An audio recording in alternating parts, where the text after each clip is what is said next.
question. Fiona, I don't know whether you want to translate it. Do you want me to perhaps speak a little bit slower? How are we going to deliver this presentation, this session? I no need to translate because they all good in English. Okay. Yeah. That's fine. And if you do have any questions, then please do ask or put them in the chat box. And I will try to answer as much as I can. If I don't know some of the answers, then I will find them out for you. And I will keep an eye on the chat box. So if you feel more comfortable to ask a question in the chat, please do so. What I would like to do is perhaps if we could stop the recording and start it again, because I haven't started my presentation yet, and if you want to put it on the website, then perhaps we may start officially. What do you think, Fiona? Yeah, I try to stop it first. Yes. So if we oh, there is someone else. Yeah. So I will share my presentation, get my presentation ready. And when you tell me we are ready to start, then I could officially start the session with introduction. And can you see the screen? Yes. Is it like a big screen or very small slide? Big screen. Okay, fantastic. As long as everyone is able to see it, because I think the slides will help me. So we've been joined by another person. I think the person's name is Paul. So welcome. Are we ready to go, or do you want me to wait a bit longer? I think no need to wait. Yeah. 5 minutes Okay. is enough. Let me just. Yeah, let me if just. then I will then I will admit them. Okay. So I just, once again, I would like to welcome everyone to this information. Are you going to record it now? Yeah. Okay, wait a minute. I just need to shut the window because there is a lot of traffic noise and I may not be able to hear it. Yeah.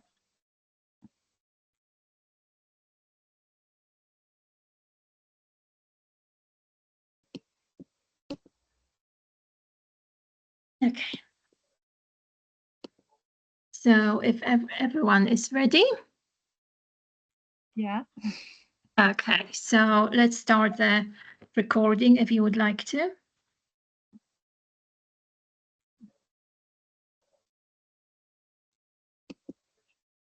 Yeah. Yeah, I think we can start it. Okay, so welcome everyone. My name is Gosia. I work for Warwickshire Fire and Rescue Service in community engagement. And today I'm delivering this information session for the community here who've joined on Teams. What I would like to do is to tell you a little bit more about Warwickshire Fire and Rescue Service, what we do, who we are, and how we support our communities. You all live in Warwickshire and you are residents of this county, which means that we have a duty of care to support you and protect our communities. And it's only fair for every single member of the Warwickshire community to fully understand and know what the fire service does. So the session today is for you to learn more about the fire service. If you already know about Warwickshire Fire and Rescue, that's fantastic. If you have some questions about the fire service, please do ask. You don't have to wait till the end of the presentation. I'm happy to take the questions as we go along. I've brought some slides for you as well, so we will go through the slides. As you can see, the first slide is showing you a number of photographs. All those people who you see on the screen are members of Warwickshire Fire and Rescue, and they work in different roles, in different capacities, and they do different things for the fire service. And we will talk about all these roles later on. So can I ask a question? What do you think our fire service does? What do you think Warwickshire Fire and Rescue Service does? Any idea? Anyone? Save people's life. Yes, absolutely. We do save people's lives. In what circumstances? And I hope you see the slides, and the slides may help you. The photographs may help you as well. We do help people. In what ways? How do you think we help people? When would you, yes, I think someone was going to say something. Was it you, Fiona? Education. Oh, some people said that educate people. Absolutely. So as you can see, the slide tells you prevention, protection, and response. And a massive part of what we do is the prevention activity. And prevention means educating people. So the person who said in the chat, educate people, absolutely. This is a massive part of our day-to-day work. We go to schools and talk to children about fire safety. And you could see a photograph in the slide where we talk to children and families. We also visit older members of the public in their homes and fit smoke alarms. You see one of the photographs in the slides is showing my colleague Saeed, who is fitting a smoke alarm. So educating people means that we try to help them understand how they could keep safe. So when you're at home, there are things that you could do to keep safe. When you're driving a vehicle, when you're on the road, there are things that you could do to drive safely. When you are out and about, enjoying sunshine and, enjoying water, or when you're at the seaside, there are things that you could do to keep safe. So the prevention work that we do is all about raising awareness of different risks. So I don't know who's on the call. I don't know how old you are, whether you have children or you may have grandchildren. But one of the things that I want you to remember is that if you're a young family with young children, then you could request a safe and well visit from us. If you're an older member of the community, if you have some illness, if you have mobility difficulties, anything that could make you more vulnerable to fire. So you could, some people may have memory problems and may start a fire by accident. People with mobility difficulties, if there was a fire, they may not be able to escape quickly because of their mobility challenges. So to help people, we offer safe and well visits.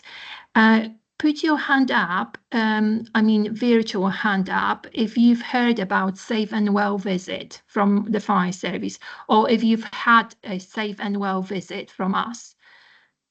If you could use your hand, virtual hand, and let me know. I cannot see any hands, so my understanding is that you don't know about the Safe and Well visit, and you don't know that one of our priority work is the prevention work. And as you can see, one of the bullet points here, the fourth one is Safe and Well visit.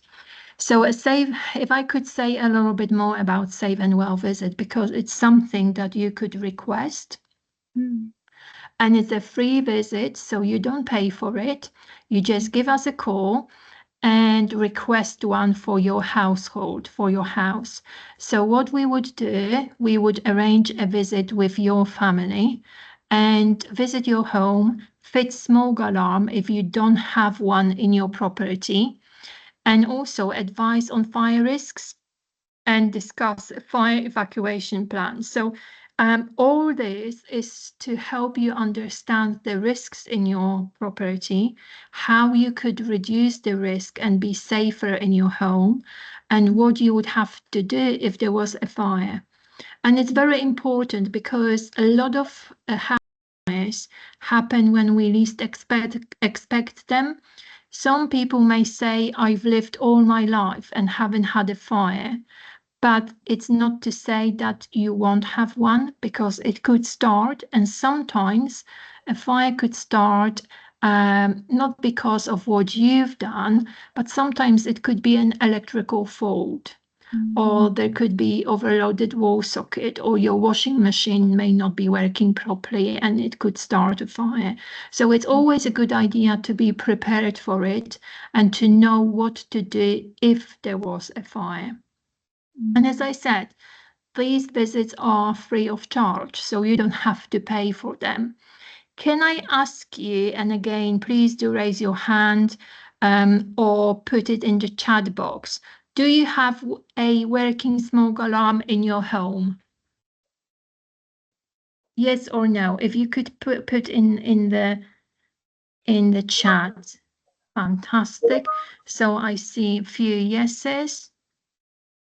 Okay, I've got 4 responses. One more, if possible, please. 2, 4. I think there are 6 people on the call and 4 responses. Oh, 5. Fantastic. So you all have smoke alarms, which is fun, which is brilliant. Now, if you live in a house, you have to have one smoke alarm downstairs, one upstairs. If you live in a flat, there should be at least one smoke alarm in your flat.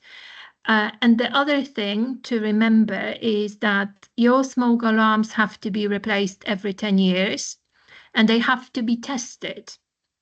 Because my first question was, do you have a smoke alarm? And everyone has replied yes, which is great.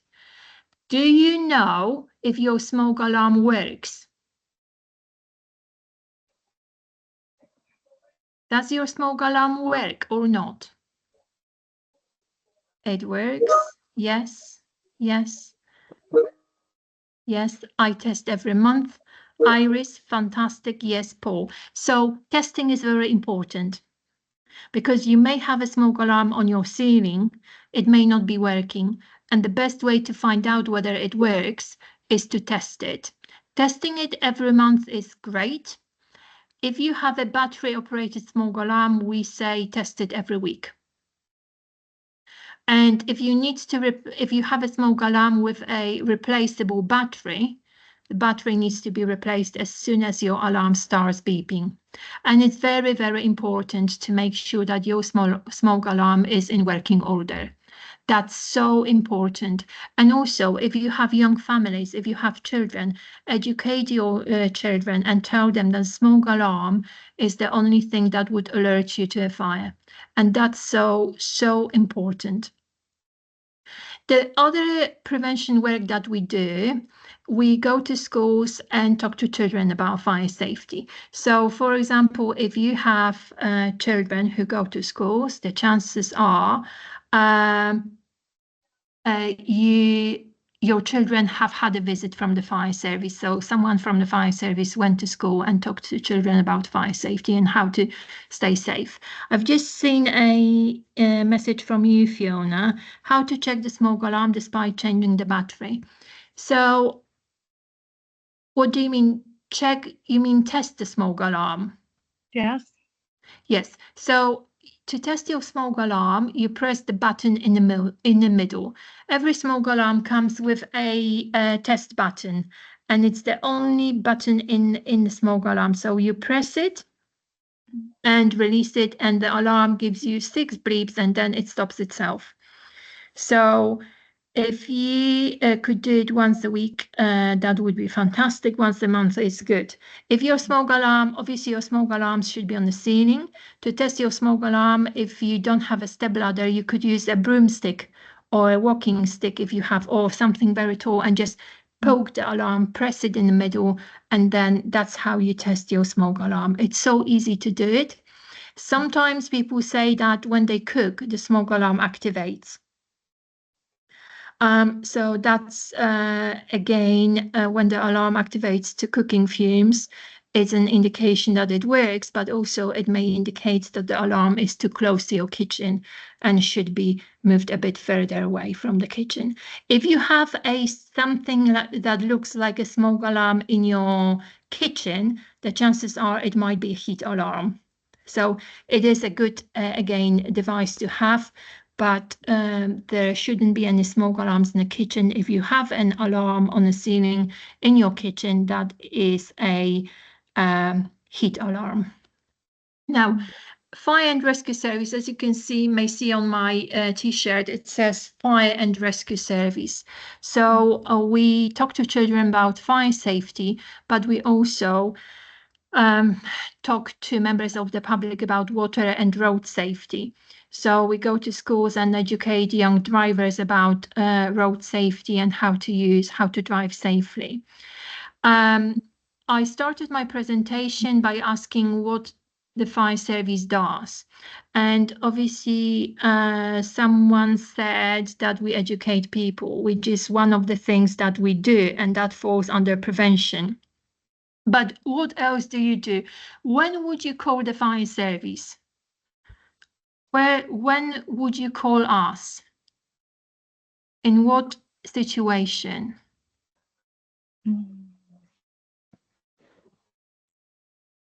When do you think people call the fire service? Yeah, absolutely, Iris. Rescue people from emergencies. We are emergency service, so we respond to different emergencies. And this is another part of what we do is response. So our firefighters are trained to respond to any life-threatening situations.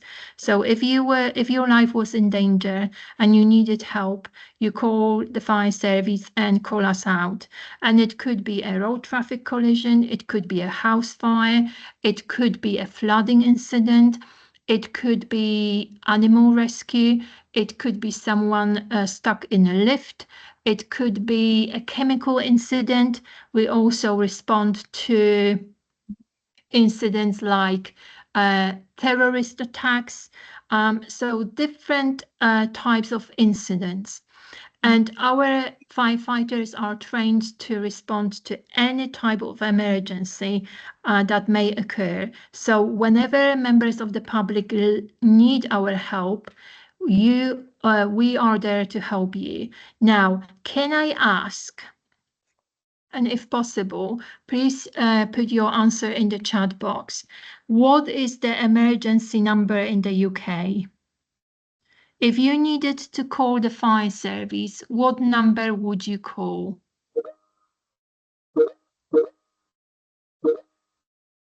Fantastic. It's really important, and you may say it's a silly question, but sometimes people don't know the number. I talk to different community groups.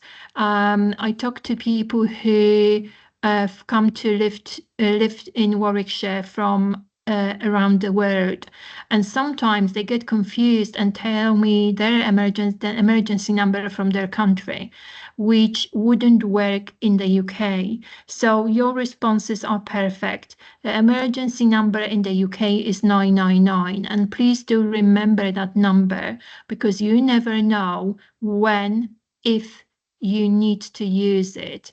And it is the number that could save your life. So has anyone used 999 in the UK? Do you have experience of using 999 in the UK? No? Anyone else?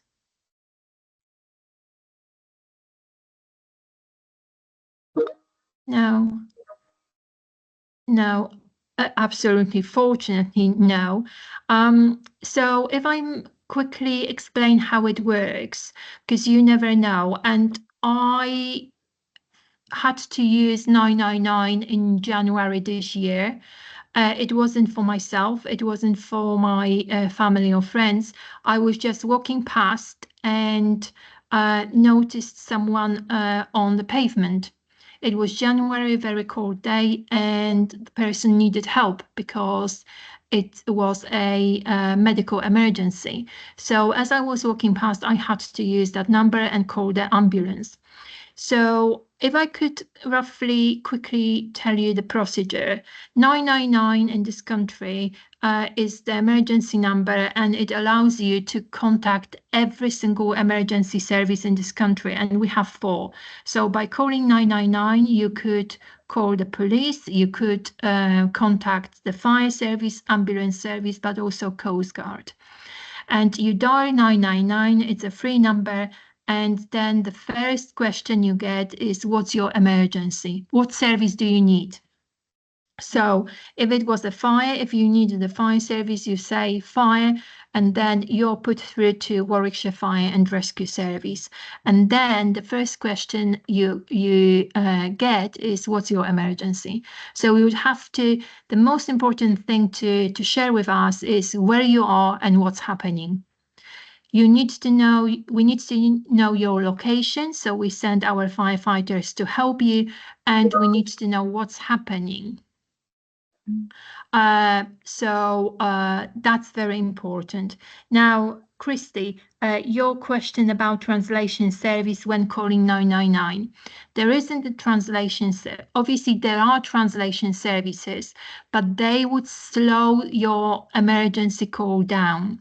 So even if your English is limited, what we say is that you call 999 and you say fire, and then you say again when you're contacted, put through to the fire service, you use simple words, you say fire and you give the address, and that's all you need to say. So sometimes it is a good idea to be prepared and to have your address written down somewhere, or simple words translated into English, because the quickest way to get help is to call 999 and say fire, and then again, when you are talking to the fire service, they ask you, what's your emergency? So you say, if it was a fire, you say fire. So you don't have to use full sentences or complex words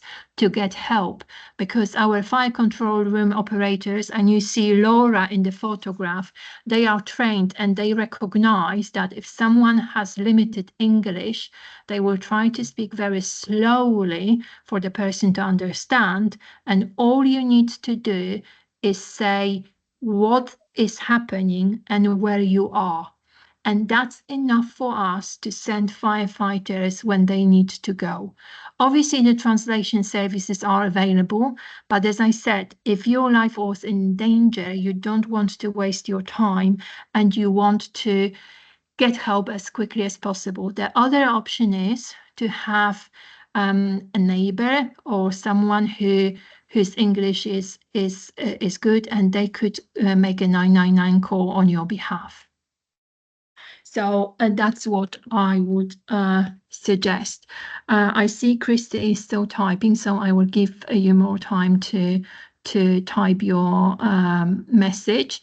And I think what I would like to say at this point is, I'm assuming that you've never had any emergencies, any fire emergency, anything like that. But what do you think you should do if it happened to you? So let's just pretend that, your smoke alarm wakes you up in the middle of the night.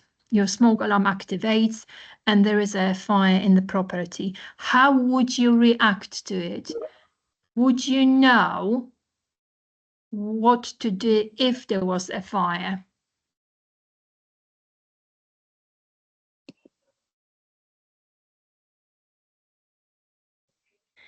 No, Christy, the any GPS to locate my location. No, we don't use any devices like that, so we wouldn't be able to track you. However, it is a good idea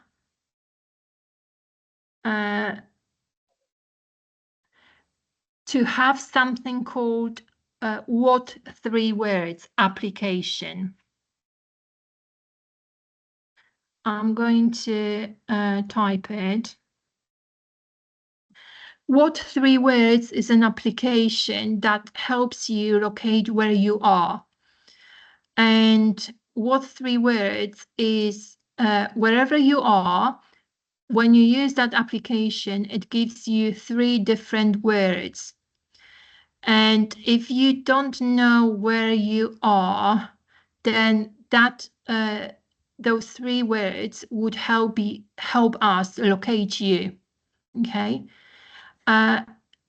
Fiona, to answer your question, some older people can't speak English, even if they can't say fire, So may I know, is there any GPS in your service? Okay, so in terms of older people, Fiona, your question about older people, I absolutely get it. Some older members of the public don't use computers. Some may not be using applications. Do they live on their own? Maybe some people, for example, some people live, for example, with her children, or live with their children, but maybe their children is work in the daytime, so that the older people may live alone in the daytime. If there is hard, so that I just think that what we can hold down. Yeah, so I truly get that. If there was a fire in the property and the older person was on their own, the first thing they would have to do is to leave the building. So don't worry. Pardon? Some older people is disabled. Yeah. Yeah. So if someone is disabled and cannot leave the property, they would have to have something by their bed to raise alarm. And, you know, that is the challenge. So if you're an older member of the community and live with your family could help you evacuate if there was a fire. So if there was a fire, the family would help the older member of the family to get out of the property. If the person lives on their own or if the person lives with someone and the family is not at home, if it's possible, you need to leave the property first. So escape the danger and then knock on the neighbor's door and, excuse me, ask to call 999. If the worst case scenario, the person is elderly and disabled and there is no one to ask for help, then what I would say is for that person who doesn't speak English to learn to call 999. So to understand that by pressing 999, you call the fire service, you call emergency services. And I get that some people may not be able to say fire, but one of the options that we say is try to learn it, because that simple word could make a massive difference.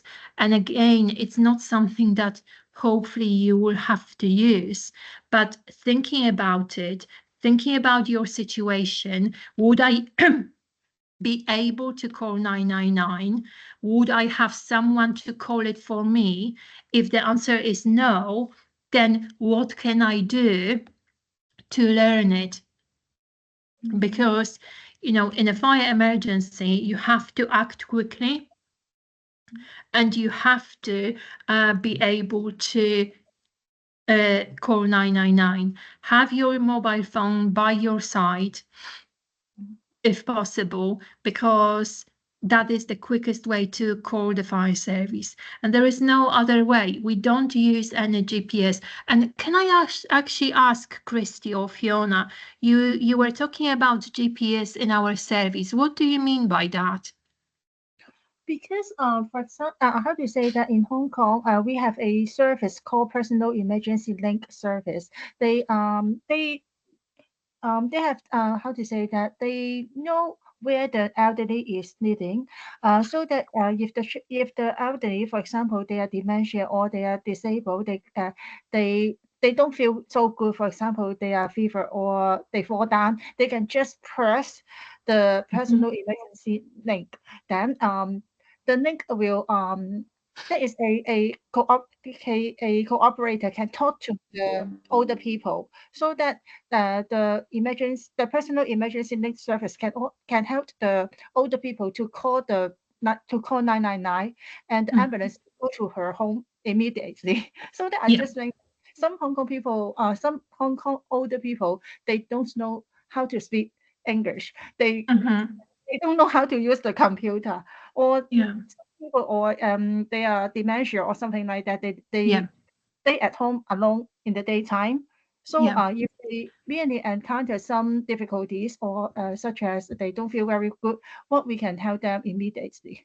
Yeah, so I think what you are talking about is something that is called here in this country a community alarm.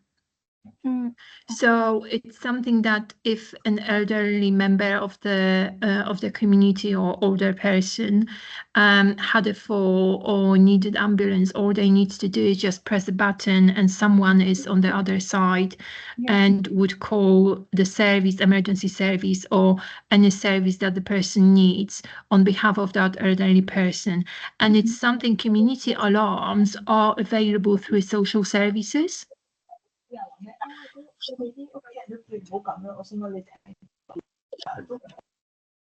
Sorry, can you say again? I think Iris was, you have your hands up, so please go ahead and make a comment or ask a question.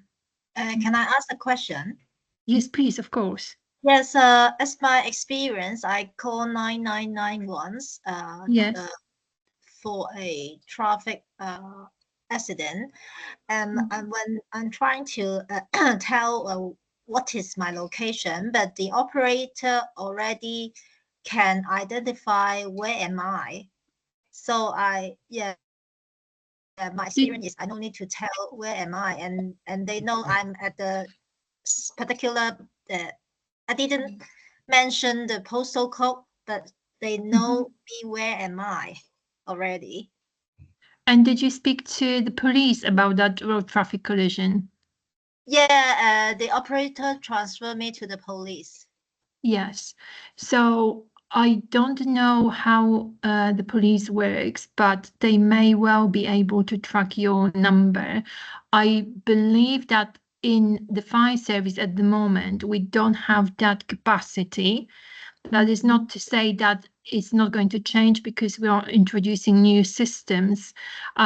So we might be able to track the caller's number, so know where you are. But at the moment, my understanding is that when you call the fire service, you need to give us your location. You need to tell us where you are. So postcode, or if you don't know where you are, describe what you're seeing. Perhaps you might be, let's just say, in Rugby, and you've seen a road traffic collision, and you don't know the postcode, but you may know the name of the street, or you may know that there is a big church somewhere. So that's how you help us to locate you.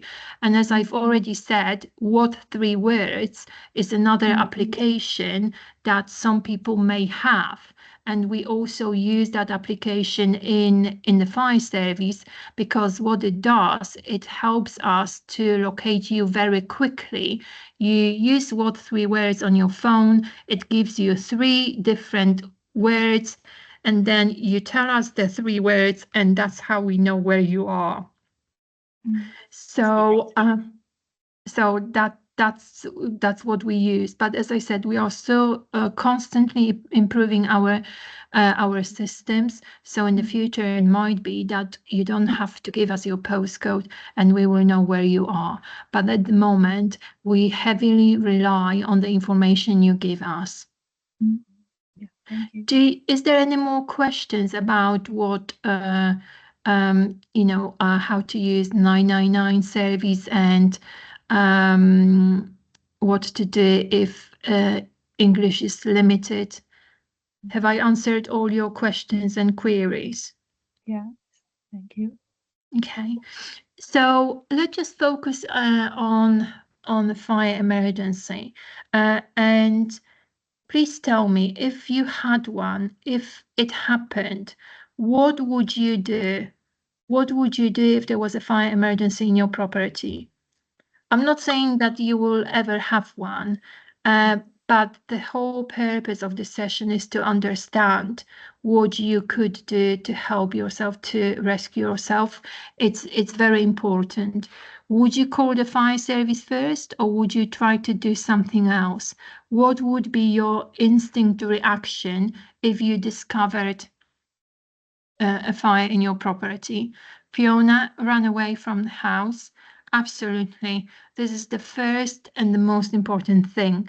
So if you discover a fire, if your smoke alarm activates and makes continuous noise, then all you do, you use your front door to get out of the property, get the whole family out of the property, shut the door behind you, and once you are outside, use your mobile phone or your next door neighbors, if you have them, and call 999. The most important thing is to leave the property first and then call the fire service. So that's what you need to do. If you have elderly members of the family, help them to get out of the property. If you're an older member of the community and have mobility difficulties, realize that it would take you a bit longer to leave the property. If you use any mobility aids, you will have to use them in your fire emergency. And also, if you have mobility difficulties and are not able to leave the property, then you need to have a community alarm or another means to get help. So that community alarm would be really, really useful to have, because you would have to, you would be able to get help. Why not try to put the fire out?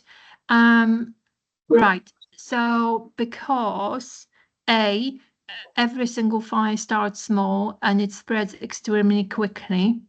Fire extinguishers, a lot of people have never had any training on fire extinguishers. Obviously, I don't know what the situation is like in Hong Kong, but in this country, we've had a lot of emergencies when people injured themselves because they were trying to put a small fire using fire extinguisher and they did it wrongly. So you need to know how to use fire extinguishers safely. There are different fire extinguishers for different types of fire, and there is not any common knowledge on how to use extinguishers safely. So obviously, if you've been trained in using fire extinguishers and you have that knowledge, and if it's safe for you to use that extinguisher on a small fire, then obviously it's your decision. But from the fire service perspective, and our advice is, do not put your life at risk. Every single fire starts small and it could spread extremely quickly. If you use the wrong type of fire extinguisher, you could injure yourself. So our advice is to leave the property first and then call the fire service. The fire service would come and put the fire out. Where can I find the community alarm? Community alarms, the information you could find on the website. so Google community alarms in Warwickshire, and they could be organised. I believe that colleagues in social services, so for example, some members of the public are supported by social services, and community alarms could be arranged through social services, but also as an individual, you could actually purchase a community alarm yourself and install it in your property. A community alarm is something that you have in your home, and it gives you a quick way to contact someone when you need help. And that someone would then call the fire service or any other emergency services. So the community alarm is connected to a 24-hour call center where people are available. So if, for example, I had mobility difficulties, lived on my own, and wanted that reassurance that there is someone always to help me, I would install a community alarm, keep it by my bed or on my wrist. You wear a pendant on your wrist, and if you needed help, if you had a fall, you press that button on your wrist and it connects you to the call center. And then they would call you back asking, Gosia, are you okay? You've just pressed your alarm. Is everything all right? And if they cannot get hold of you because you cannot talk or you are not very well, then they would send someone to your home to check how you are. If you're able to communicate, you may say, oh, thank you so much. I pressed the button because I had a fall and I need an ambulance.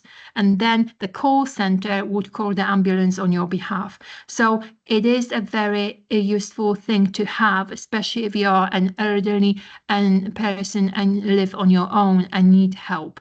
So by wearing a community, having a community alarm and pendant on your wrist, it gives you that sort of peace of mind that if you had a fall, if you're not well, if you didn't have a mobile phone with you, you just press the back button and someone would contact you and ask, are you okay? Do you need help?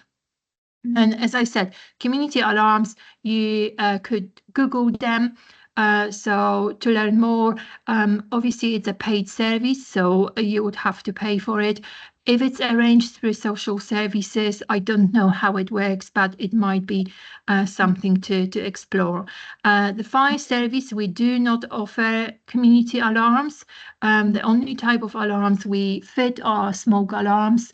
And as I said, if you needed our help and wanted to arrange a safe and well visit, just to ensure that your smoke alarms are in working order, you have the right type of smoke alarms, and you do everything right to keep you safe, then we would be more than happy to visit you and advise on fire safety. And as I said, it is a free visit, and it's a visit arranged at a convenient time. So all you need to do is give us a call. But I don't know how you would feel about that. Is it something that you would consider?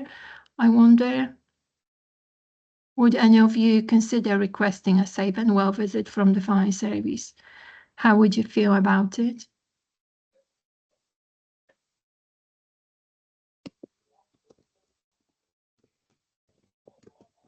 Could I have some responses?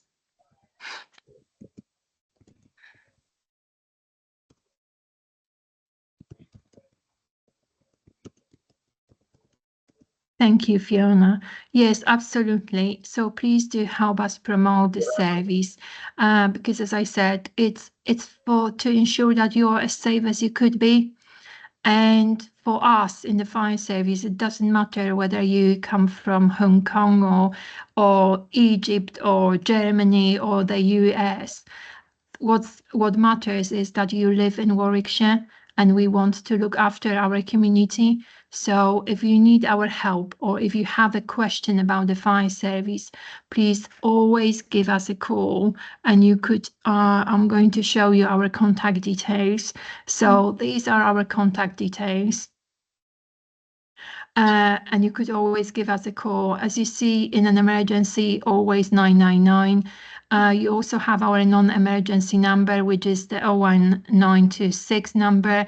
Our address is Fire and Rescue Service headquarters in Leamington. And then you have our social media website. And also, as you can see here, contact us online form. So when you're on our website, you could contact us online and ask a question. Fiona, your house is new built. You also come and visit. Yes, if you live if you have a young family, or if you live with elderly members of your family, you would qualify for a visit, and then we would be more than happy to visit and advise on fire safety. Any new build has to have smoke alarms that are interlinked and connected to electrics. So I'm assuming that's what you have. And you may also have a heat alarm in the kitchen. Yeah. Is it a must to install a fire extinguishers at home? I'm assuming you're talking about fire extinguishers, Christy, in your home.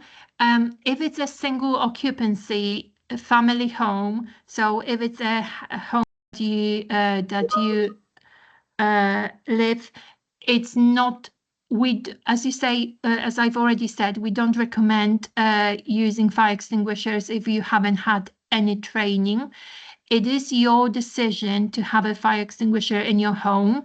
In some rented properties, private landlords, or if you live in a house of multiple occupation, then fire extinguishers have to be provided. So to answer your question, it depends what type of house you live. If it's a rented house and you live with your family, it's your decision whether you have a fire extinguisher or not, but you have to have the right type of fire extinguisher. If you live in a house in multiple occupations, so block of flats, and you rent from a private landlord, then there might be a fire extinguisher in the property. There is as far as I know, there is no obligation that you have to have a fire extinguisher, because it's not about fire extinguishers, it's about the training that you have. And most members of the public in this country haven't had any fire extinguisher training. So that's why our recommendation is to leave the property if you had a fire, rather than trying to extinguish it using fire extinguishers. So to answer your question, Christy, is it a must to install a fire extinguisher at home? It is the decision that you make if you live in a family home.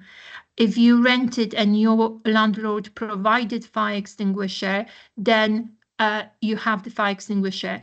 If you live in a house of multiple occupation, or in perhaps housing complex, then there might be fire extinguishers in common areas. Where can we have that training?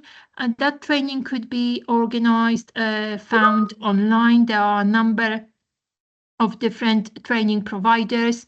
Warwickshire Fire and Rescue Service has its own commercial training services, and one of the training courses that the fire service offers is the fire extinguisher training. So it's something that you could explore, but as I said, there are so many different fire extinguisher training providers that you could use. All you need to do is just Google it and try to find someone from a reputable source, because the quality of the training is very important, as I said. Right, so the other part of the fire service that we haven't covered is protection. So you might be a business owner, you might be running your own business, you might be a risk assessor, and all the workplaces and businesses in this country have to have a fire risk assessment, and they have to comply with business regulations, fire regulations. So in the fire service, one of the departments that we have is called Protection Department. And what we do, we go and inspect premises, schools, shops, factories, workplaces, to make sure that every single workplace complies with fire regulations. So if you run a business, if you are a business owner, and you're not sure what you should or shouldn't be doing in terms of fire safety, whether you should have emergency signage, whether you should have emergency lighting, fire doors in your business, etc., then you could contact us and ask for business fire safety advice. So that's something else that we do. Do you have any questions about this? No? And so very briefly, what I would like to say is that in Warwickshire, Fire and Rescue, we do a lot of prevention work, and that's education, that's educating members of the public, fitting smoke alarms, doing safe and well visits. Then protection is very much about businesses. So making sure that all the workplaces have smoke alarms and emergency lighting, etc. And then the response, that's the part of our sort of role when we respond to emergencies. And it could be road traffic collisions, as you can see. It could be other emergencies like house fires. It could be chemical incidents, animal rescue, different sorts of incidents that we would respond. So if anyone asks you what Warwickshire Fire Rescue Service does, this is what we do. We do prevention work in the community, we do protection work, and obviously we respond to emergencies. Now, you may think about working for the fire service, and this is a very quick slide to give you an idea what different roles are in the fire service. Now, can I just ask, is this slide is something that interests you or not? Because if there is some interest, I will explain a bit more about careers in the fire service. But if you are not interested in it, then we could move on to the next slide. How do you feel about this? Would you like to learn more about different roles in the fire service?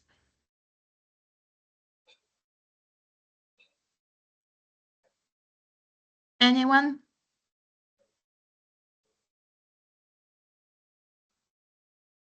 Have you ever thought about joining the fire service or working for the fire service? No. No? No. Iris, I'm waiting for you. Oh. Yes. So as you can see, in the fire service, you could work in non-operational role or operational role. The difference is operational roles are firefighters. So they are trained to respond to any type of emergencies. They are the people who you see in fire engines responding to road traffic collisions, house fires. They are trained to do it. Non-operational roles are the people who work for the fire service, but they would never ever respond to emergency because they don't have that training. And as you can see, non-operational roles, there are different types of non-operational roles, and there are far more non-operational roles in the fire service than operational. Having said that, most people who work for the fire service are firefighters.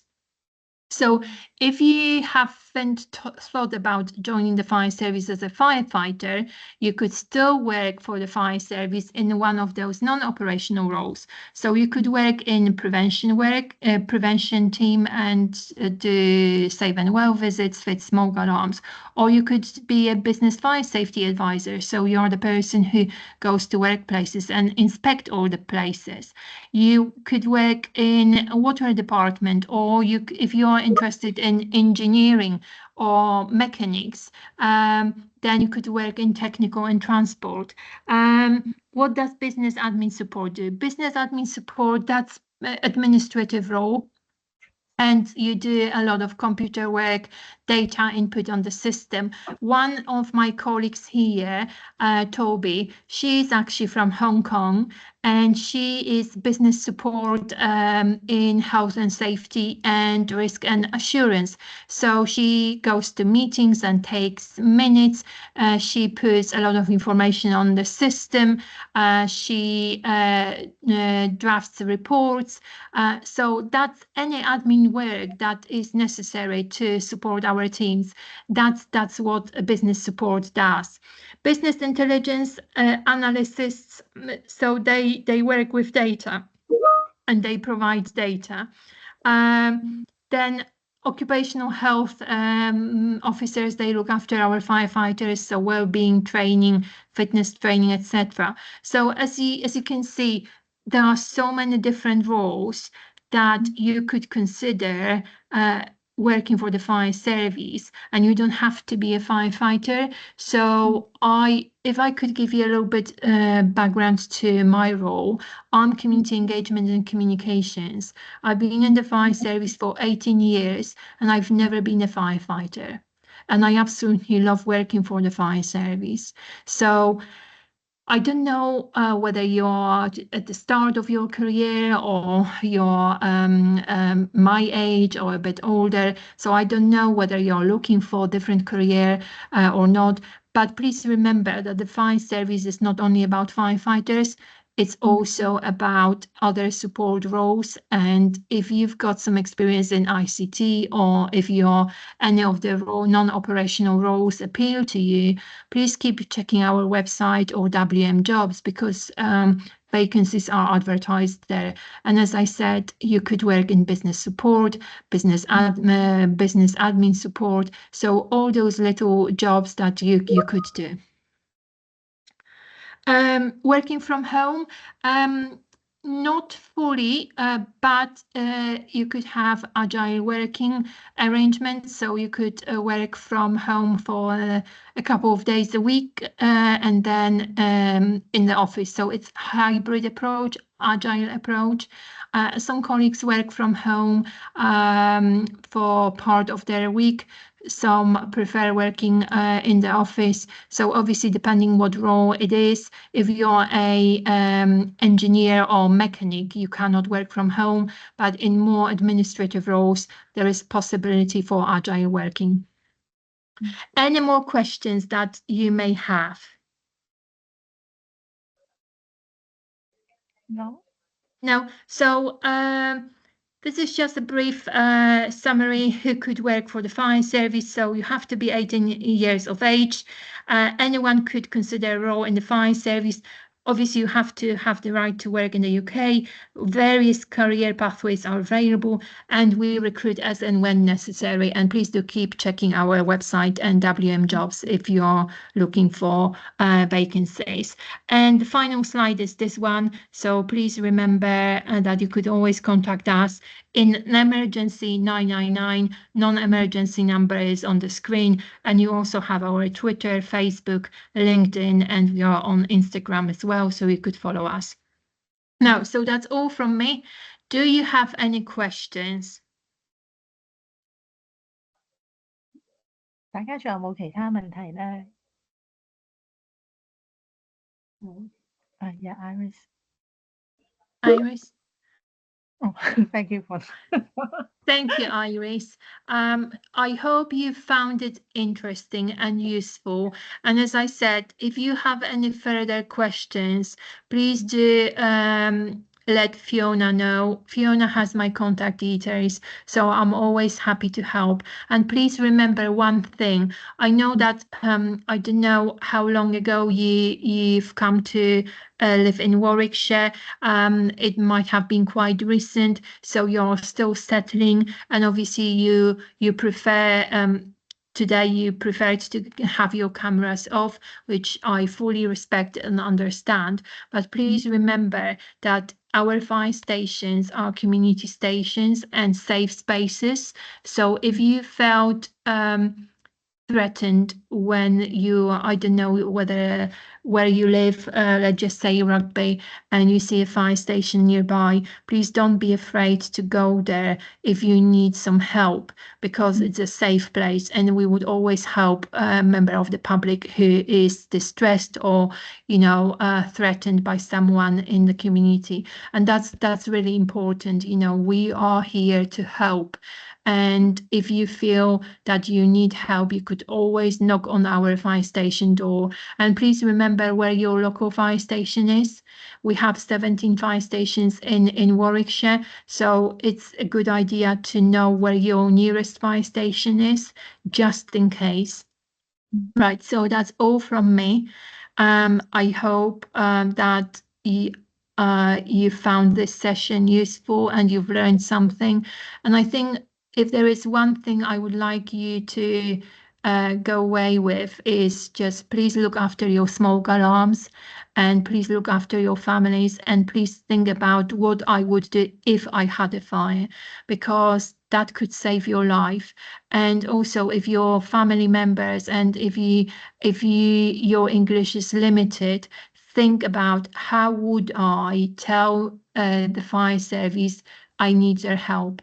So there's little practical things that you could think of now and prepare yourself for could actually save your life, because I hope none of you will ever have to call us out, but you don't know. So be prepared for it. And that's my final, you know, words for you. So once again, thank you so much for listening to me. And if there is no more questions, then we could finish this session and enjoy the rest of the evening. Thank you.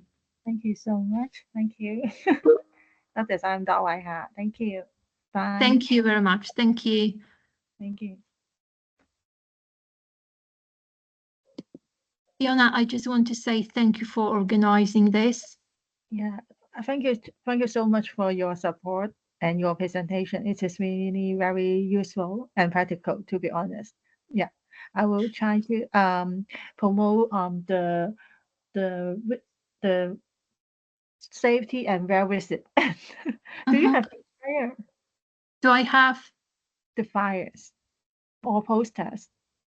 Yes. So, and you know what, Fiona, we also have fire safety in different languages. And one of those languages is, what language do you use? Is it Cantonese? Yeah, Cantonese, traditional Chinese. Yes, so we have one in Chinese, but I don't know whether it's, I'm assuming it's Cantonese. So, and there is an electronic version of that leaflet, so that could be useful to have. In terms of safe and well visits, yes, we do have information on safe and well visits on our website, but we also have our posters. So, can I send you an electronic version of that poster? So the electronic version is yeah, you know, yeah, this is the number to use. This is one of our cards, but I will send you an electronic version of our flyer, and please do share it, because as I said, you know, these visits are for everyone in Warwickshire, so anyone could request it, and it's so important to make sure that, you know, you and your family are safe. So, and if there is anything else that you may need, Fiona, you have my contact details, and please do give me a call or contact me, and we are more than happy to help. Yeah, thank you.